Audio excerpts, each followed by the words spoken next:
Bismillahirrahmanirrahim. Qala al-musannifu rahimahullahu ta'ala wa nafa'ani wa nafa'ana bi ulumihi fi darain amin ya Allah ya Rabbana. Kitabuz zakati ari ieu eta kitab buat mertelakeun zakat. Ari ieu eta kitab buat mertelakeun zakat. Tajibu wajib. Naon az-zakatu ngaluarkeun zakat fi khamsati asya'a dina 5 pirang-pirang perkara. Ayeuna ki musonif bade nguningakeun perkawis anu aya hubunganana sareng zakat. Dina saatos mertelakeun kawajiban anu hirup ka anu maot anu jumlahna 4 rupa.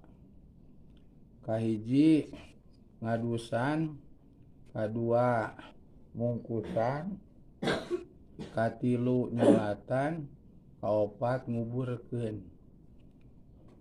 Tuluy kamari nerangkeun aya 2 mayit ku sabab mulia jeung kalebetna ge maot syahid anu teu kenging di adusan sareng disolatan.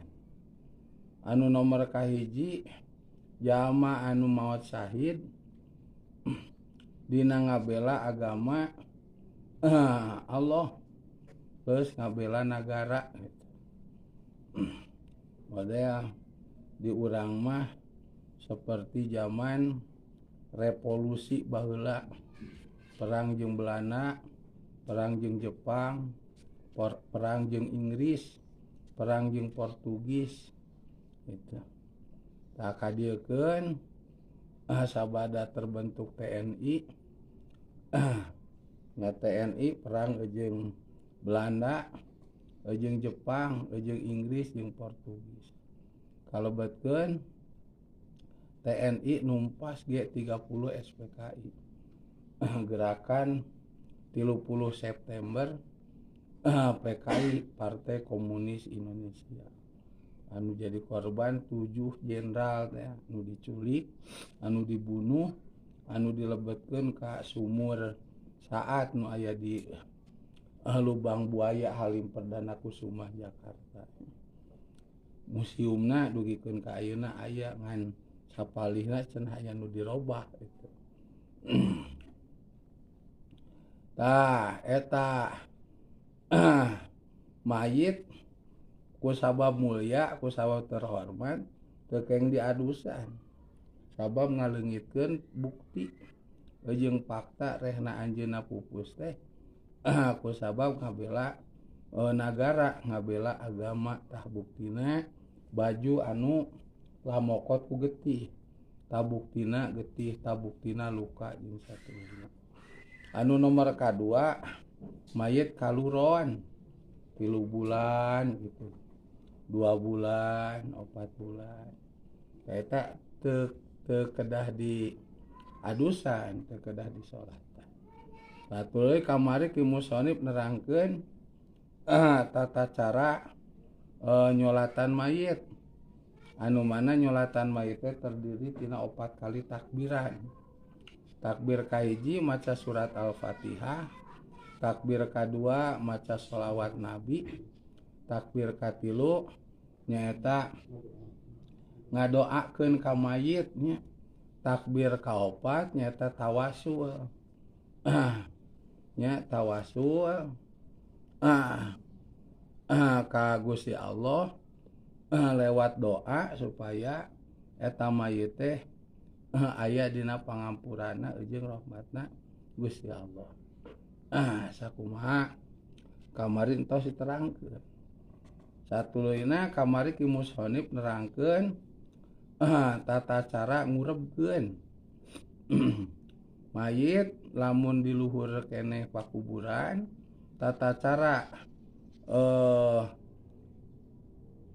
nurunkeun ka handapna ta saena mah masakana heula itu digolosorkeun berarti mayitna kudu ti arah palih kidul golosorkeun masakana heula disangap di handap itu tiluan di handap bari tuluy-tuluyan maca doa bismillahi wa ala milati rasulillahi sallallahu alaihi wasallam tuluy geus dihandap eta mayit disimpen dina sangkeredong lamun di daerah urang mah sangkeredongna teh nyata aya di belah kulon ngagali deui jang saukuran mayit tuluy pipina mayit dilaan boehna dilaan kapasna kalebah pipi anu palih katuhu diantelkeun kana taneuh termasuk sampean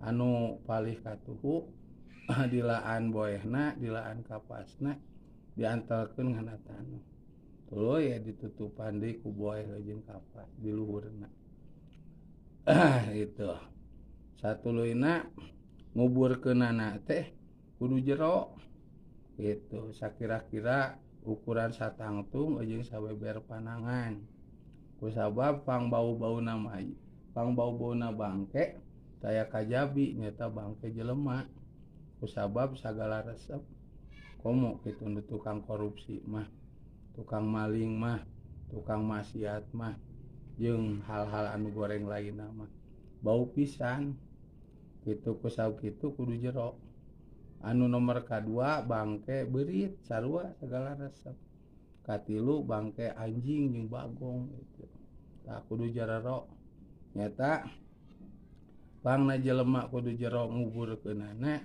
bisi digali ku sato-sato anu garalak mode maung gitu mode singa jeung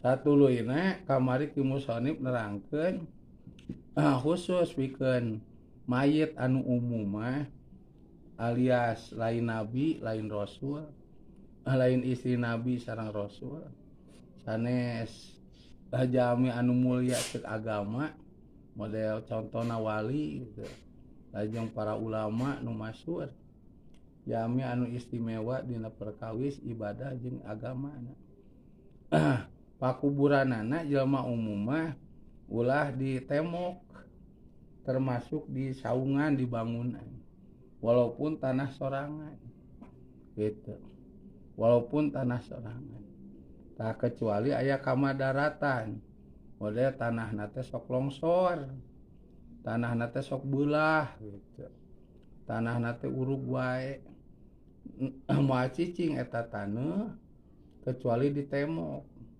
lamun belah mah lamun longsor mah teh kaganggu katempo gitu kecuali di temok tah lamun sapertos kitu mah kenging pakuburan di temok jang nyalametkeun mayit jang nyalametkeun kahormatan mayit eleh lamun aman mah henteu longsor henteu belah kitu nya henteu urug teu kenging di temok pakuburan teh henteu meunang di bangunan pakuburan teh jang urang mah cekap ngalapas sunatan nyata di luhurna teh di amparan batu kamari mahaji gitu batu di kitu sunatna memang kitu make tetenger luhurna we di batuan gigirna meh teu barahe taneuh jeung teu caroplok batu di halangan ku batu matak di Sunda khusus di daerah urang aya nu namina ngabalean kuburan gitu nyata nyeun tetenger tuluy di halangan ku batu geuningan di urang nu pararanjang teh batu luar jeung batu jero itu batu jero nanakeun eta teh jasada mayit pas di dinya gitu tah batu luar nyata supaya lamun aya nu ngagali ulah ngagali teh diantelkeun kana mayit misal ke bisi kagali gitu. Jadi aya jarak saleutik. Tah kitu jang urang mah anapun jami mulia mah bae Kangjeng Nabi nya bojona lajeng atuh putrana nya atuh para wali, para ulama, para sahabat da kusaha anjeunna mah mulia mangga bade di tembok oge bade di bangunan ge da mulia anjeunna. Tuh ciri kamuliaanna makamna dimulia-mulia gitu.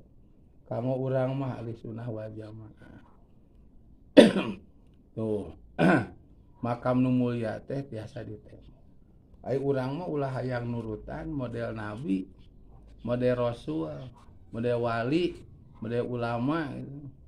Naon kamuliaanana jang urang ulah kecuali wali ulama. Wali ge ulama nu malasur. Sok seueur nu alim dibangun teh model di Cibiuk Limbangan mah Syekh Jafar Shodiq gitu. Gunung Haruman. Duikeun ka ayeuna alim di bangunan teh. Kalebetkeun karamakna Syekh Subatul Alam. Alim gitu di bangunan teh dugikeun ka ayeuna eta. Nu bade ngabangun mah seueur. Jalan we masih nu direhab teh. Makam mah teu tiasa di bangunan. Lajeng di urang di Cianjur. Sembah dalem Raja Paduni gitu. Duikeun ka ayeuna alim di bangunan kapungkur tos siap bahan-bahanna tinggal enjing teder gitu teu tiasa dilaksanakeun aneh bin ajaib. Duikeun ka ayeuna teu tiasa di bangunan anggerek kitu makamna. Teu tiasa gitu alimeun. Jeung seueur deui we nya makam jami soleh, makam ulama, makam wali nu alim di bangunan duikeun ka ayeuna ku tawadona gitu. Ku tawadona. Tuh itu nya. Ta urang mah ulah najan beunghar ge loba duit ge kuburan ditemok. Sapertos ngagaleuh keramik anu geus jadi iimahan jang kuburan. Ini aya di jalan nu jualan. Blok ka kuburan. Eta mah geus jadi kitu tinggal ngarapikeun, tinggal mageuhan. Jang urang mah jelema umum, jelema awam teu kene. Sabab naon rupa anu aya di pakuburan model cai hujan nya. Satuluyna jujukutan anu hejo, daun anu murag. Anu seger keneh jang mayit teh kanggo urang mah eta teh ngajadikeun berkah. Gitu. Ngajadikeun berkah aya katerangan. Sapertos cai hujan atawa cai anu dibanyurkeun ku urang ka pakuburan. Atau daunan anu ku urang di simpen di luhur pakuburan. Atau melak tangkal dicaket pakuburan. Sateacana urang ngaos bismillah, satuluyna ngaos surat inna anzalna. Tah, tuluy dibanyurkeun, disimpen daun teh, dipelakeun tangkal teh. Sakeun kajadina model samboja nya atawa tangkal anu lainna, andel hanjuang gitu. Maka sateacan garing mah eta cai, sateacan garing mah eta dangdaunan, teras we nya pangmentakeun pangampura ka Allah kanggo eta mayit. Itu duikeun ka garing cina. Supaya dosa pedosaanana dihampura ku Gusti. Garing tos istighfarna. Tamatak dihitung ka tibaseuh ka garing kitu nya. Jeung geunahna nyata saminggu sakali. Dinten Jumaah atau malam Jumaah. Jarah ka sepuh, jarah ka aki ka nini, jarah ka guru nya, jarah ka wali. Eta kamari atosnya. Satuluyna itu teu meunang nyengceurikan mayit aku sabab ngaluarkeun kata-kata anu kufur. Gitu model kitu maot teh apa jeung maot abdi mangkaning biaya anun makanya abdi can kawin abdi saha nu deuk maraban saha anu uduk ngajaga abdi tah mendek itu atau sia teh jeung paeh sagala apa sia teh jago manya nu jago paeh tah bari ceurik haram teh kituan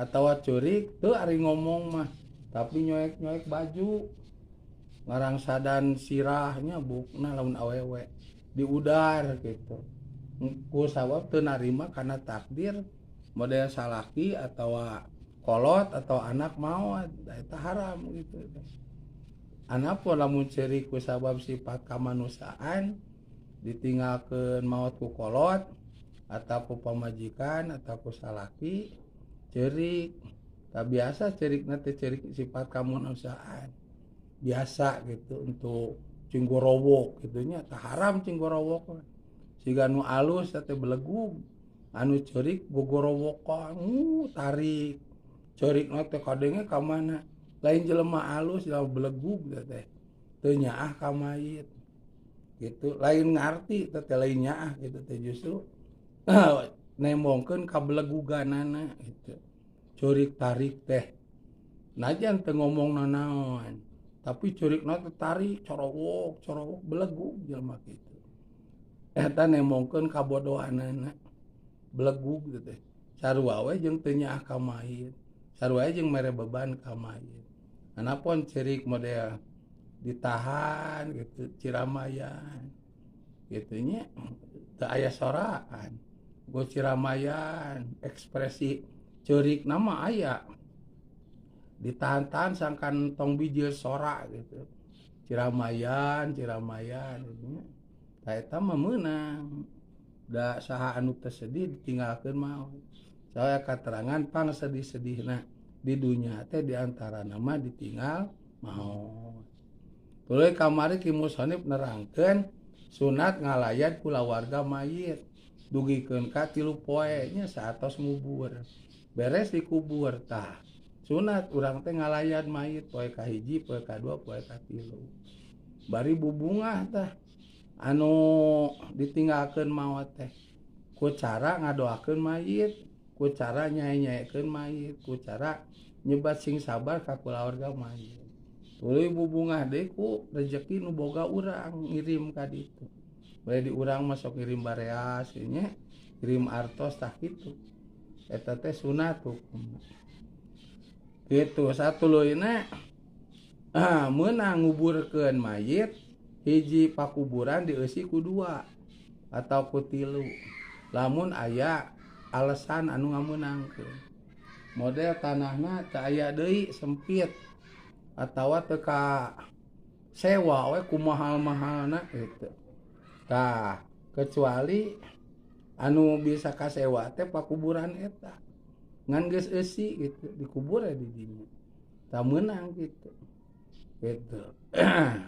lamun aya alasan seperti kitu lamun teu aya alasanna tanah lega teu kudu nyewa gitu nya wungkul nu maotna ge hiji tah model di urang teu meunang dihiji-hijikeun jeung anu maot anu geus aya teu meunang haram teu sanguburkeunana tah ayeuna ki musannif rek tanang tumandang bade nerangkeun hiji kitab anu ieu kitab teh aya hubunganana sareng zakat saur ki musannif kitabuz zakati tajibu zakatu fi khamsati asya wajib urang ngaluarkeun zakat ku sabab geus memenuhi 5 rupa gitu naon sih ari ngaran zakat teh ngaran zakat teh ceuk logota annamau kadar-kadar unak atau loba itu ceuk lugot mah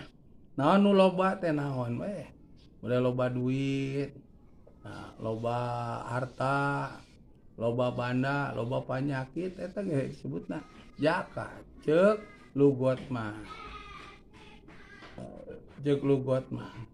pokona kadar-kadar undak kadar-kadar loba eta disebutna zakat tah anu nomor kadua ngaran zakat teh ceuk sara nyaeta 5 lin mahsusin yukhadu min malin mahsusin ala wajhin mahsusin yusrofu lito ipatin mahsusotin anu hartina harta banda anu tangtu anu dicanak tina harta banda anu tangtu pula satuluina netepan kana perjalanan anu diatur ku sara berarti perjalanan anu ditangtukeun pula satuluina dibikeun ka golongan-golongan tertentu gitu. Eta disebut zakat saur sara. Eta ge lamun geus nyumponan 5 rupa gitu. 5 rupa. Tah, mana anu 5 rupa teh? Anu kudu di zakatan teh gitu. Wahya ari homsah eta almawasi kahiji zakat ingon-ingon. Kahiji zakat ingon-ingon. Tah beunang ditarik kasimpulan ku urang zakat anu nomor kahijina anu wajib di zakatan teh nyaeta zakat ingon-ingon. Atanapi zakat sato gitu. Anu galib aya di urang. Anu galib sok dikukut ku urang. Tangke dihanap aya terang diterangkeun. Wal asmanu jeung kaduana zakat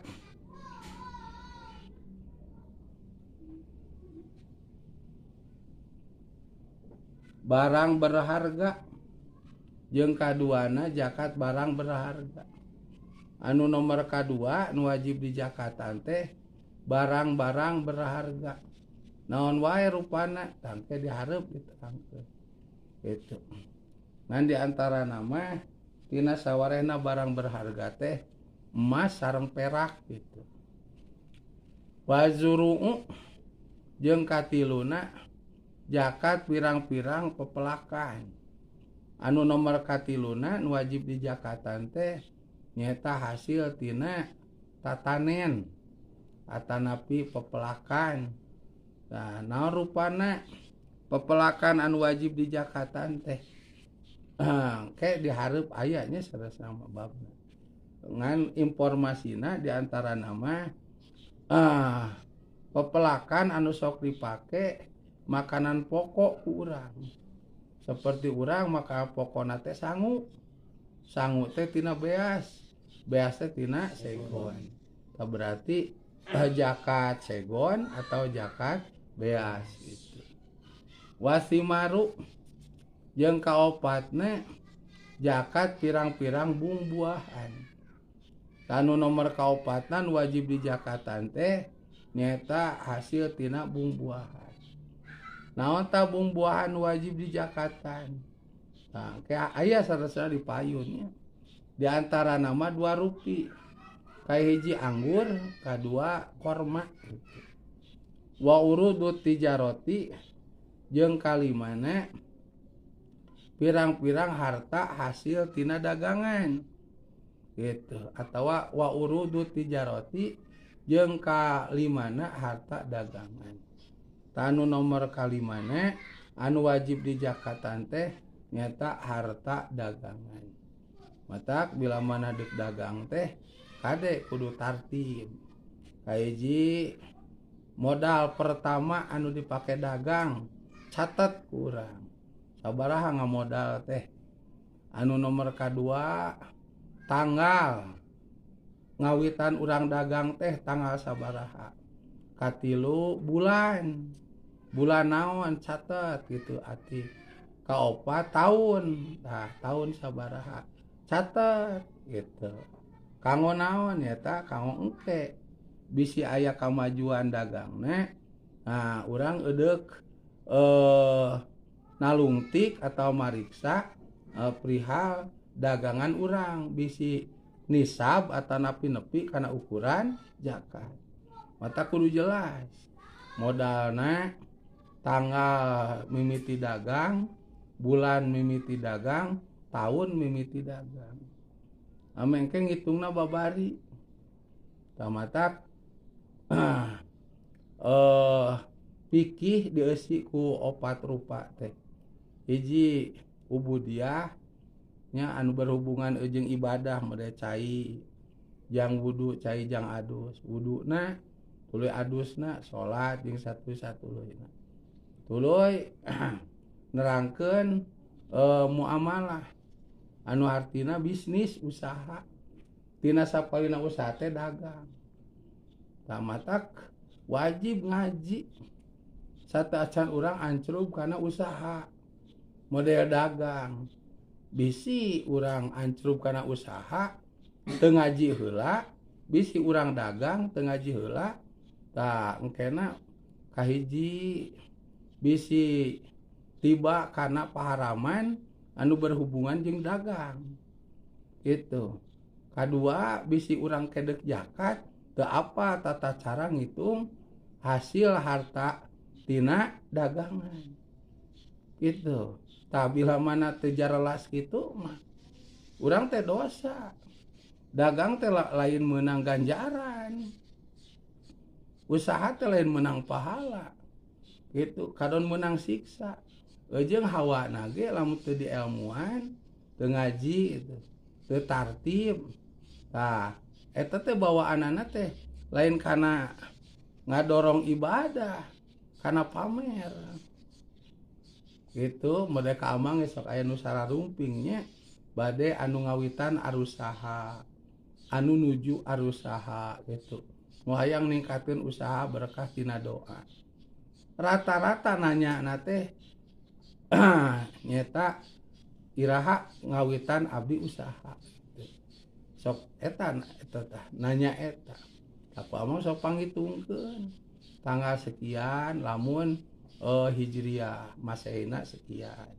bulan anu tahun anu catet gitu satuina deuk sabaraha modal pertama saanu tah catet ieu teh nyata dina hiji waktu bisi usaha urang tuluy maju tah nepi kana sakuma persyaratan zakat tah wajib dizakatan nya alhamdulillah geuning aya nu zakat nu aya nu geus beunghar mah rata-rata poho we biasanya ngarekeun urang teh daun salam teh ya. Butuh seungitna wungkul geus makmur mah geus hasil geus sukses papanggih di jalan ge ngabalieur komonya diajak muludan rajaban komo ngaheureuyan cik lah ngecelok duit 200.000 we ieu KPP jang bekal nu masantren kudu aya 500.000 urang boga 300 kurang 200 sarantosna jang mayarna mah saminggu gitu wah beribu-ribu alasannya naon mah engkul 200.000 wah tapi jang nyawer nu joget mah artisnya jang ulin mah leuwih ti sakitu gitu datang mah ka dieu usah peryogi hayang gratis wae ka erana teh ai ubar mah yang gratis gitu anehnya jelema ayeuna mah kaperluanana hayang dicukupan tuluy hayang gratis gitu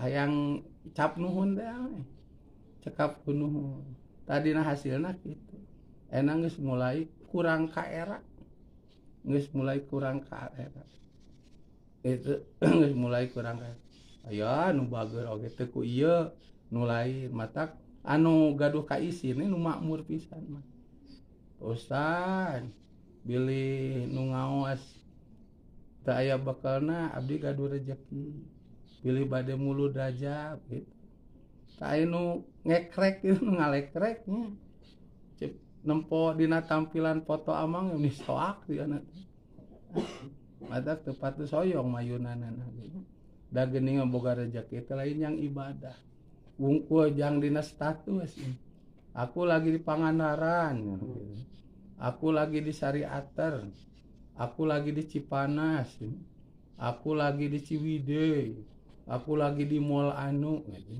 aku lagi dengan ibu-ibu pengajian di masjid nu ieu ngencelengna ge pan henteu model di dieu dialungkeun kana cerecet itu mah henteu ka panitia daftar 100.000 itu pakaianana ge nu alus-alus kayaknya lain deuk ngaji tah mah deuk sociality nah ngaranna teh sosialita teh ya ada gagayaan gitu da moal diterangkeun bab ngaji karya moal nu kitu mah komo geuning ayeuna mah aya jelemana teh Cina geuning nya teng iraha masantrena teng di mana ngajina teu jadi ustad ari pek teh geuning ngabahas eta teh da judi atau judi online naon teh geuningan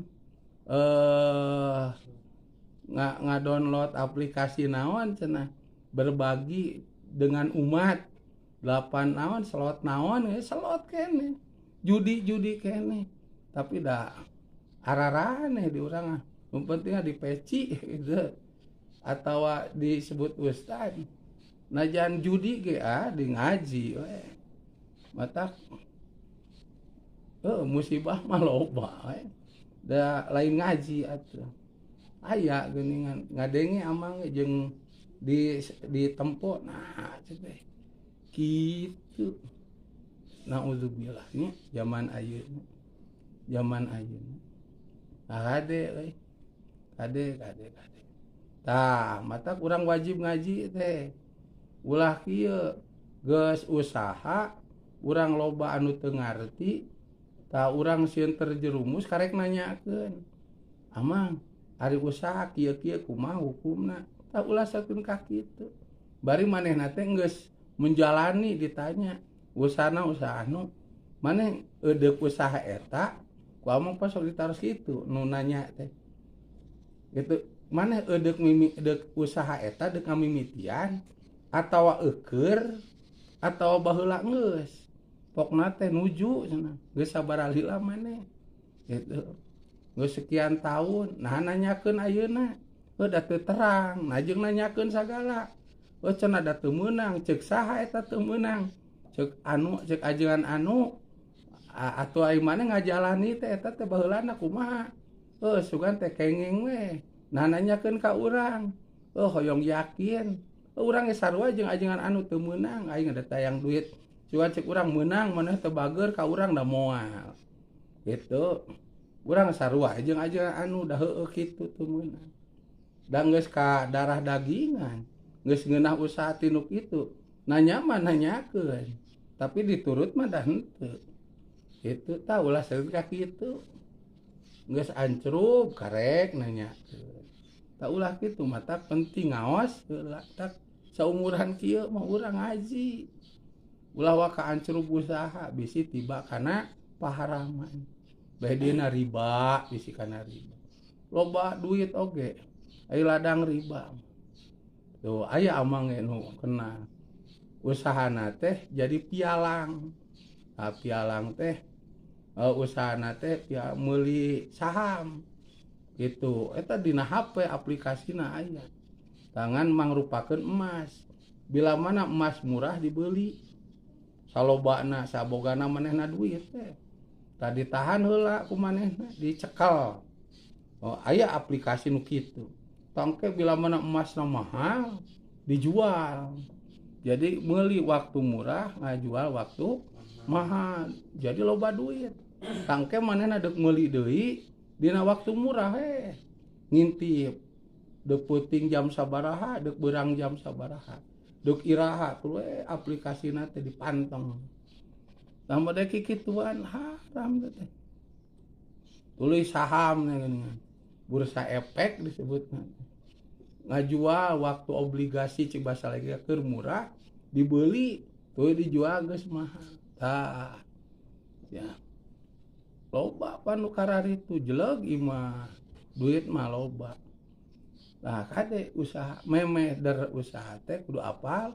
elmuna jang naon hartabana loba ai ladang tina haram mah gitu najan loba ge aya tina haram tinu halal ge dihisab atik rizki mah nya tinu halal ge hisabun halaluha hisabun halalna dihisab ditaroskeun ti mana komo haramna disiksaeun haramna nah mata urang teh kudu ngaji heula oten geus apal mah elmuna nya jeung ieu teh ieu teh kieu atuh ari apal-apal teuing mah maknya urang teh deuk ti jerumus gitu lamun teh mati soledat kadinya ari bari hate apa mah hate teh henteu nekadkeun halal kana eta teh kitu teh udah ieu teh haram urang ngaji tapi nah urang ti soledat ka dieu tu walaupun menjalani tapi hate mah nolak karena pagawean dah haram tak halus gitu teh daripada menjalani hate oge ridho karena anu dijalani teh eta siksaeun teh itu kade tanya mata ngaji lah tak tapi ki muamalah teu munakah bab pernikahan loba anu kurang kudu diaji anu berhubungan jeung nikah teh lain bungkul kudu aya calon panganten 2 kudu aya saksi 2 kudu aya ijab qabul kudu aya wali kudu aya mas kawin lain bungkul eta tuh kadituna teh bab tolak gitu satuluyna dina babasa lamun ngucapkeun sia geus diserahkeun ku aing balik ka ditu tah heureuy atau serius kumaha eta hukumna apakah ragrag tolak atau kudu arapal maneh teh gitu kudu arapal teh nyata apa teh ku ngaji lain ku sulam ku ngaji kudu ngaji anu ngaji ge loba anu teu bener loba anu poho deui gitu pahmi komo anu teu ngaji sabab nikah teh hakikatna mah ngajaga turunan gitu boga budak hasil nikah berarti budak sah gitu itu ngajaga turunan teu ngajaga perzinahan najan bersetubuh da geus nikah halal tuh nah, loba urusan anu berbuat jeung nikah teh teu jinayah masalah hukum itunya barudak tak kedah ngawas teh ayeuna mah geus mulai teu ngararaos barudak kararagok teh mode yuswa 20 ka hanapnya atau 25 ka hanap teh geus teu ngaraji sakola henteu jarunun gawe teu baraleg ngaji henteu teh eta calon generasi teh mah nya kudu karitu kayak kumaha jadi pejabat diurus kudu kitu mah baleg mah aya kaberkahan mah baleg we mah aya kamajuan bakal hancur diurus kudu kitu tah gitu tuh ya baludaknya kade ngawas ya taya wal asmanu wa zuru'u wa thimaru wa urudut tijarati tali marupi anu wajib urang di jakatan hiji tina sato ingon-ingon nomor kadua barang berharga katilu hasil tina pepelakan anu sok dianggo makanan pokok nomor kaopat buah-buahan anu nomor kalima harta dagangan wallahu a'lam.